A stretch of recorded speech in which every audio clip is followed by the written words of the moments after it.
Hi, I'm Mike. I'm Scott. And I'm Mark. We are your screen machine product support team, and here's another quick tip. Today we'll be showing you how to service the air filters in your JXT or JHT Screen Machine Industries jaw crusher. All you have to do is your air filter assemblies right here, your air filter indicators right there. If that's showing you in the red, then you probably need to do something with these air filters. There's a clamp on the bottom of this cap and a clamp on the top.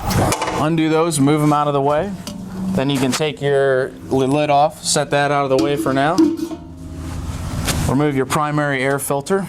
Just wiggle it around a little bit, pull it out towards you. Inspect it, see if there's any damage to it, see if it's clogged at all. Set that to the side.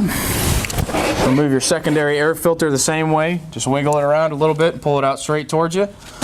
Inspect it for any damage or any clogging or anything like that.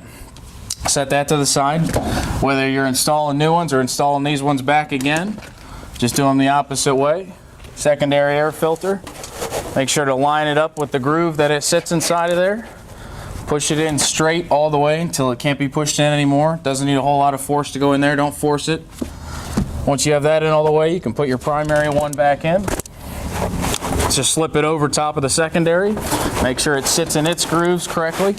Push it all the way in. Take your cap, put it right back over top of there. It should seat fully over top of those air filters without any problem. If it doesn't, then something's not lined up correctly. Take your two clasps, clasp them back on there, and you're good to go.